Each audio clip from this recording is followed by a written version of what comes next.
Dun, dun. Good morning, Paul. How are you? I'm doing good. How about you? I am doing wonderfully, wonderfully, fantastic.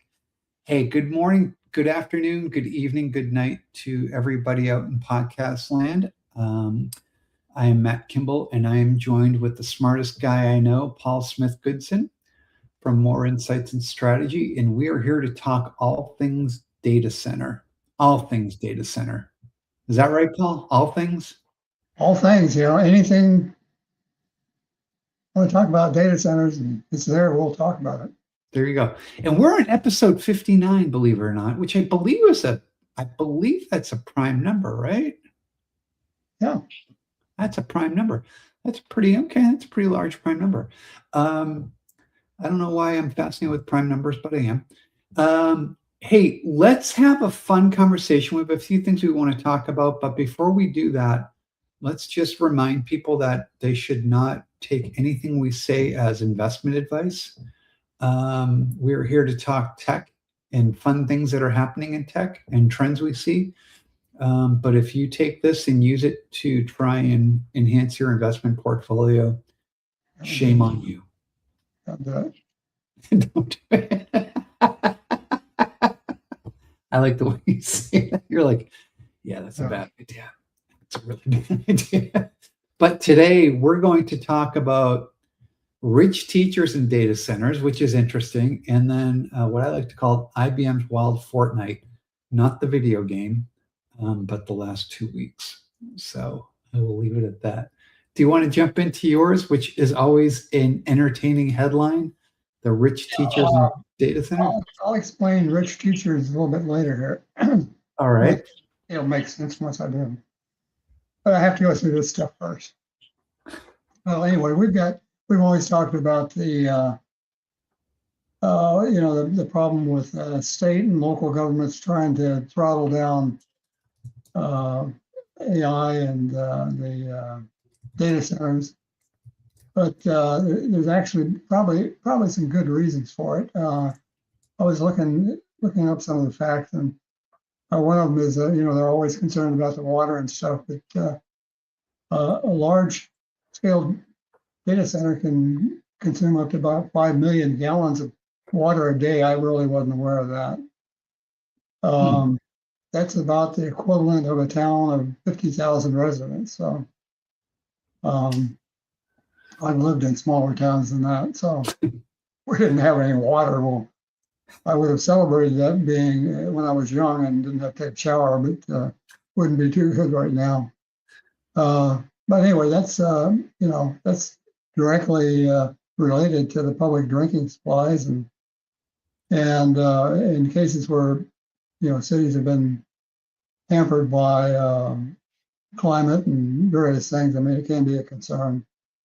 And the cost of that eventually goes back to the residential ratepayers on higher utility bills and stuff like that.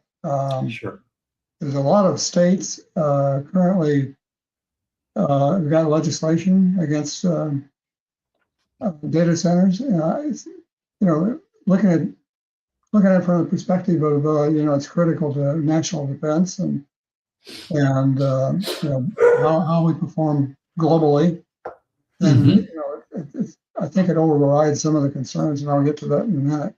But New York, New Jersey, Michigan, Georgia, and several others have got different actions going on trying to restrict data centers, and there's even more than that I named.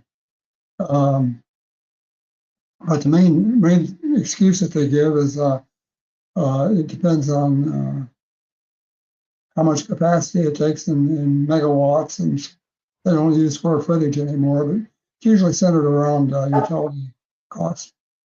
I don't know if you remember, we talked about Neta's big data center that they're building in Louisiana a couple months ago. And I looked into that to see how that was going and what kind of effect that would have on the local people. They Meta announced last week that they're going to actually expand that data center and make the campus a lot bigger than what it originally was slated for. And it's in a parish called Richland Parish, and that's up in the northeast section of the state. And they're going to expand that campus to 5 gigawatts of compute capacity, and that they're going to spend a total of $50 billion in Louisiana, so that's significant. I looked at the impact that that's going to have on the citizens, and it's going into the Richland Parish, which is about 20,000 people, and everybody's pretty well behind it. They've got, according to some of the statistics I pulled out, the local businesses in Louisiana have got more than $1.6 billion in contracts as a result of this data center. Wow. Meta's going to invest another $1 billion in roads and water systems, wastewater infrastructure, and other community improvements. So that's going to take the burden off of the residents. One of the quotes that I got was from the superintendent of the parish schools, is that he said last year the teachers received about a $10,000 bonus.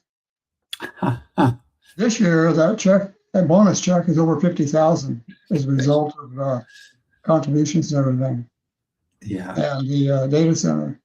The local schools, they've got increased tax revenues tied to it, in addition to the bonus.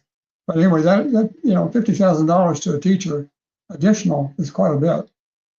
So Meta's also agreed to provide funding to every public school in the parish. Make direct contributions, and going to make an interesting thing through their grants program.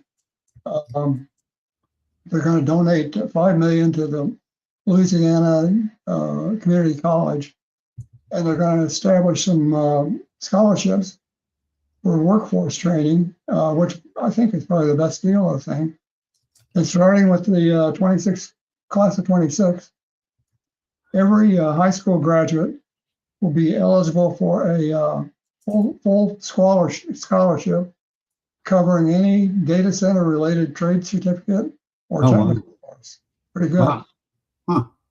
So that, I think that overrides any concerns they might have about an extra $10 or $15 a month in water bills or power bills. So yeah, it's funny because New York just signed to what you're saying, just signed a moratorium on data center buildouts. A year-long moratorium while they figure all this stuff out, which I get. Kind of like pause, let's see what's going on. I don't know how, when you look across the country, like where the hot spots are for data centers, northern New Jersey, northern Virginia, now West Texas, Georgia's coming up hot, you mentioned them, Tennessee, and a few others. I don't know where New York State fits in all of that, but I get the hey, we have to pause and we have to make sure we're doing this right. And I like what we say about Meta and how they're contributing back in. I like that these companies are doing more of this. It would be in New York, one of the things they're doing is, as part of this moratorium, is they're trying to put together a kind of a local, I forget, it's like a framework for local communities improvement or something like that. And it's like, if you build here, this is the minimum you have to do for the local community to get acceptance in, right? Yeah. To compensate for that. But it sounds like Meta went way above and beyond. But the water consumption. They said that the customers are going to save more than $2 billion over the next couple of decades. And so they're going to generate a lot of savings. So. Oh yeah. They're paying Meta's paying the full cost of energy, water, and related infrastructure that's going to be used by the data center. So I mean, that's a good deal. Yeah. Oh yeah, without a doubt. And I think the data centers sometimes get a bad rap. Like when you talk about water consumption, well, that's a really it's a highly variable number that depends on the type of cooling they've employed, the type of water they're using. Is it reclaimed water? Is it fresh water? What is it? Yeah. And then, what they're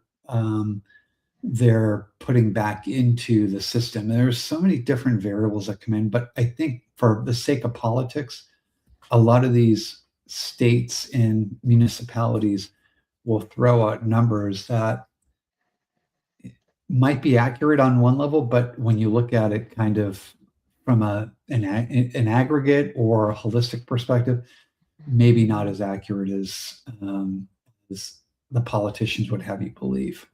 Yeah. I just checked my notes on New York, and the governor signed the executive order 62 to halt state permitting new facilities with a peak demand of 20 megawatts or greater. Mm-hmm. So, yeah. Which, so you're talking, they're allowing those kind of enterprise, data center or data center server rooms to still go up. It's when you start to get above a certain size, right? Yeah. Which makes sense. Yeah. And then it raises well, are you chasing business out of your state? Like if I'm in like Northwest, New York, where there's a lot of natural resources available. If I want to set up a data center there and you say no, do I just cross over to Pennsylvania and do the same thing and use the same resources, by the way, probably on the same grid, but not, face the challenges that there's so many, and provide all that economic benefit to that municipality in Pennsylvania instead of New York. So many different ways to look at this. Yeah. Yeah. I think Meta set a pretty high bar here. So yeah. I mean, good for Meta. I mean, I think they're trying to do the right thing by the community. Yeah. Hold on one second. Yeah. So it's really it's going to be fun to watch to see how many of these hyperscalers kind of follow in line with Meta's approach, and how many are kind of going more down this path of, let's just get the best deal we can, get in there, and I don't know.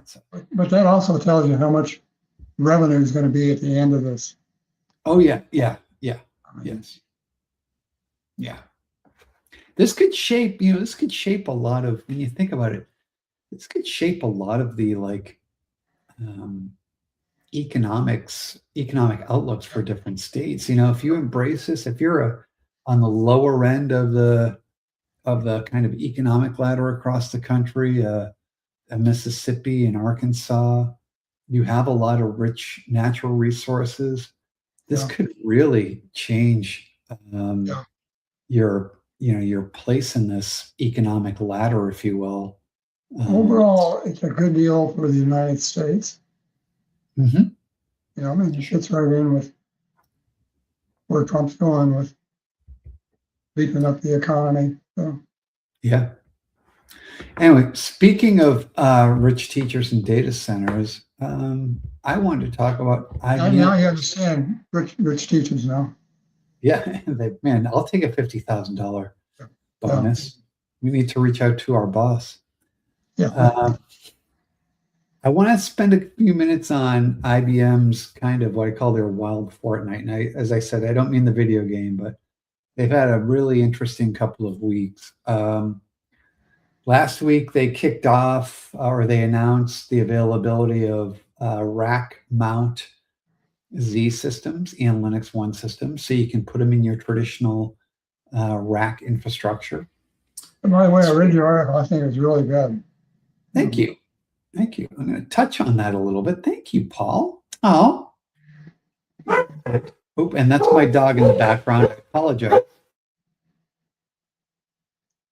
I thought you said you had a sore throat. I thought that was you for a minute. Yeah, I'm sorry. Someone rang the doorbell and he went a little crazy. Yeah. Sorry. So last week, really interesting week for them. This week they launched an update to their power portfolio, and also this week we saw a 25% hit to their stock price, which is kind of crazy. So I want to walk through this and kind of, for those that are listening at home, kind of walk through what's going on here. Okay, so let's start with the bad, right? The 25% hit. A lot of that has to do with them announcing where their numbers were going to come in, and this is largely due to the sale of their Z systems, their mainframe systems.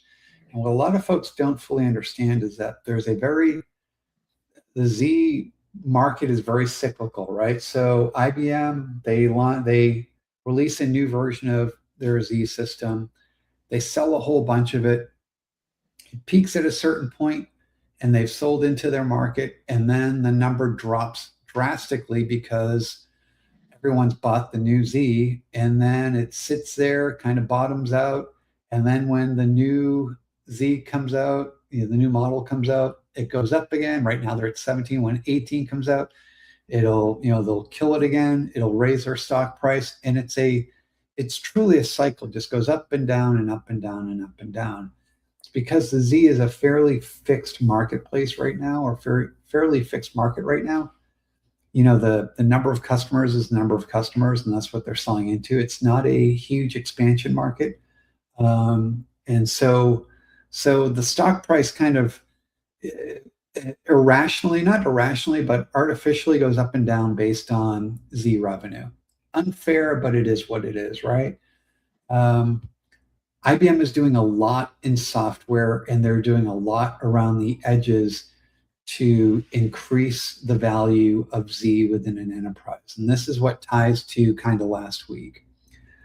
So if you think about enterprise AI,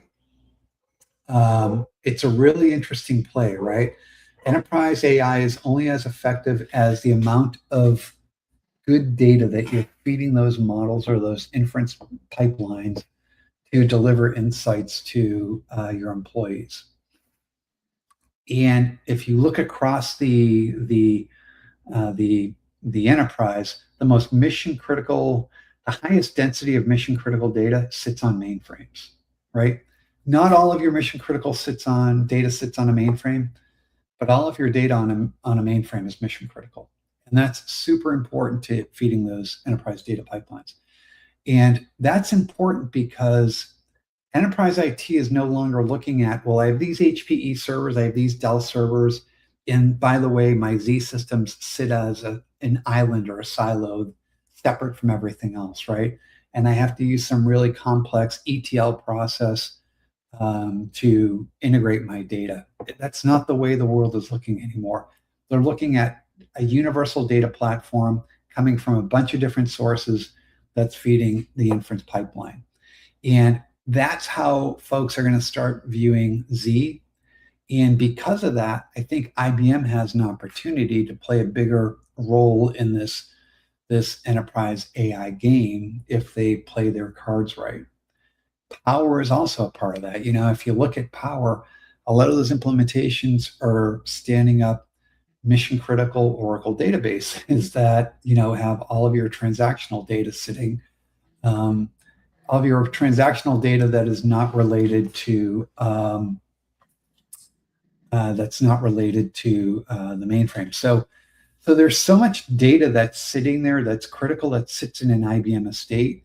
And I think if IBM can help tell that story and help line people's brains around, CIOs, IT leaders, brains around, this is no longer a world of distributed versus mainframe versus Power, but this is just a big heterogeneous compute environment. There's actually an opportunity for expansion. Is it huge expansion? No, but expansion nonetheless. And it certainly raises the criticality, awareness of the criticality of those Z-based platforms. And I'll let you go. I'm sorry. I talked way too long on that. The timing of the form factor shift is important with, what we just talked about, data center constraints and power requirements and everything. And with the vacancy kind of lows and rental rates going up, space and power are kind of really the ultimate bottlenecks right now. So yeah, and if you're an IT leader out there and you're like, oh, the mainframe is kind of, it's a legacy system. It really isn't, and that's what Linux One is about. Linux One is providing all of the performance, all of the reliability, all of the security of a mainframe platform as a distributed in a distributed environment. It's a Linux environment. Run your Red Hat on top of that, your Red Hat environment on top of that. And it's a consumable resource to developers and embedded business folks, just like, running Linux on those x86 servers. No difference whatsoever. So you need to move past this, it's a different world, different environment, different set of requirements. It really is not. And you get a whole lot more horsepower per rack unit out of those Linux One and mainframe systems or Z systems than you do out of those x86 systems. Yeah. What about the PQC standard on the Z17 and the vacancy? Don't you get some type of protection with post-quantum? Oh, yeah. Security. I'm sorry. Yeah, I misunderstood what you said. Yes, that's one of the calling cards of the mainframe, right? It's the rich security that's built in down at the core level, and not that x86 servers are not secure. I don't want to mislead folks. I mean, HPE's done a good job of building post-quantum into their ILO platform. So you get pre-boot security, but IBM, it manages security at a transaction level like no other platform does, and it is certainly fully post-quantum enabled as well. Yeah, it's just when you think of security on the x86 side, there's a lot that's done kind of at the silicon level, like HPE does. But when you look at why a bank or an insurance company or a government agency uses a mainframe 60 years later, some of it is there's just an inherent and embedded level of security that you achieve and reliability that you just don't achieve anywhere else. I mean, this is why you don't hear about vulnerabilities or exposures or exploitations happening in mainframe environments. It's not because there aren't enough of them for hackers to focus on, because 96%, 94% of the world's financial transactions happen through mainframes. So they are data rich and I didn't realize it was what's the percentage on that? 94%. Wow. Of financial transactions, of credit card transactions. I'm sorry. So they're a rich target for hackers. Yeah. They're just impenetrable. I mean, it's just a fact, and this is why they continue to be deployed, in volume across the industry. And I can say this, Paul, as an ex-IT guy. I in both roles I was in, we had mainframe environments, and we looked at quote unquote modernizing to distributed. And when you kind of broke down the pros and cons of and the potential cost of moving, actually remove the cost. When you broke down the pros and cons, there were very distinct reasons for keeping those mainframe environments alive. And it wasn't just because, it's too difficult. That's not the reason. The reason is there is an inherent amount of security and reliability that you get that you just can't achieve anywhere else. So, yeah. Anyway, that's my soapbox. I'm stepping down, and I'll shut up. Well, it's an interesting world we're living in, Matt. It's an interesting world indeed. Yes. And when I found out things sometimes that you really don't understand, and you kind of dread happening, end up turning out to be really good. And I've seen that a lot over the years in technology, and undiscovered uses of things that you weren't aware of, Yeah, I think that's a biggie, and I think there's a tendency, especially in enterprise IT in the data center world, to blindly listen to what the largest technology vendors tell us and not do our due diligence or critical thinking. If OpenAI says this, it must be true. If Dell or HPE or Lenovo says that, it must be true. If Oracle says this, and I'm not saying that these vendors are dishonest or in any way trying to mislead consumers. Yeah. The point is, a general value prop that a company tells you is exactly that. It's a general value prop. Every organization is different, and you should really do the homework on kind of your own homework on what fits your needs best as an organization. I think overall the technology's done a good job. The vendors have done a good job of bridging the gap between the old legacy infrastructure and then the reality of what you need in an AI environment. Yeah, I'm constantly amazed by that. I agree with you on that. I do think though that sometimes, take for example and this is by no means a slight against NVIDIA, but take what like a CIO will consume through the media and through analysts and pundits on NVIDIA, right? If you just listen to what NVIDIA tells you, and if you just listen, or AMD, it's not just NVIDIA, or AMD, or Cerebras, if you just listen to what they say and then what the pundits tell you, you would think you would need the beefiest, biggest GPU to run right? And that's just not true. It's true in some cases. It's not true in a lot of cases. But if you follow that, you as an IT leader are going to spend far more money than is necessary to stand up inference in your organization. And you're not even going to get the best performance out of that because some of these parts just are not designed to deliver certain types of inference workloads in a low latency and cost effective manner. So it's like, this is why it's like you got to really be careful on what you hear and what you consume, and do your homework. Different topic. Sorry. Hey, so what do you got coming up over the next few weeks? What are you looking at? What are you working on? What do you think? Really weird things I'm writing about. Technology related? Yeah, technology related things that taking a very old application and applying it to AI.